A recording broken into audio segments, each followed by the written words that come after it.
For many of us, working outside a traditional office is now the new norm, and you might be sharing that space with others in your family. So Michael has created a multi-purpose space, incorporating elements you might not usually think of, and he's going to show us how we can do it too. Thank you, Michael. How do we start? Hi, Tracy. Great to be here. Yes, what we're finding now is we're getting a lot of calls from clients who realize they're going to be working in this new way for a lot longer than anticipated. So getting off the couch, getting off your dining table is probably a good idea. Stiff backs and so on and so forth. So not everybody has an ideal space to just make a sectioned off office. So we got to do multi-usable spaces. So that's what we created here. We did a space that has multi-functions and is open. Okay, so the one thing you must have, though, if you have a home office, you must have the big flat screen television with the Cityline logo, because I feel like that's really crucial. It's beautiful. I love it.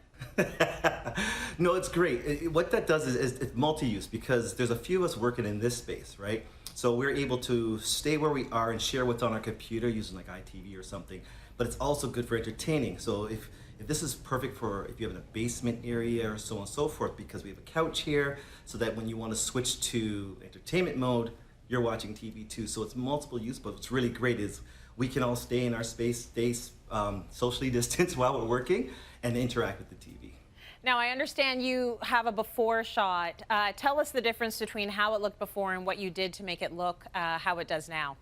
Well, before it was pretty much an empty space. There really wasn't much here, and it was just myself. And as my team's growing, I had to accommodate for how we all can work, be comfortable. And it's a creative space, so I really like the energy of being able to communicate to each other and see each other. So I added really home items, like we use dining tables, console tables, kitchen cabinetry, stuff that we would be comfortable putting in a basement or your home space, and feel real comfortable here, because we do some long hours. So this was really a good opportunity for me to design a home element workspace that works both in every environment. What have you done for things like storage? What have you used for that?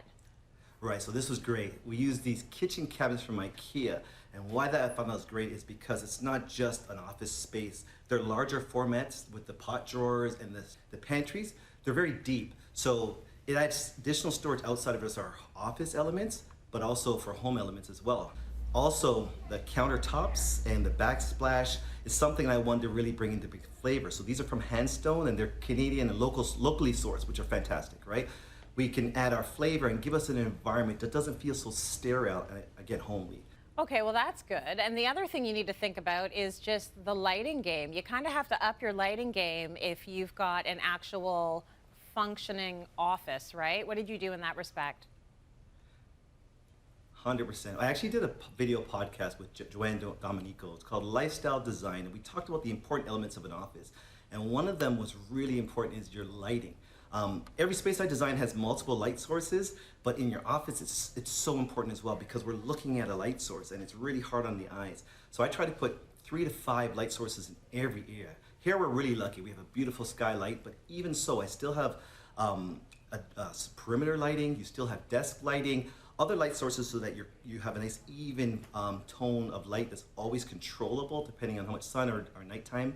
Now, once you've got the practical elements down, what about the decorating? What have you added? You talk about the flavor of the space. Can you sort of point to a few things in the room that add that flavor? Yeah, another important element is to make this comfortable, really make it you. So a little bit of personality. So I have a custom painting here that I did for the space.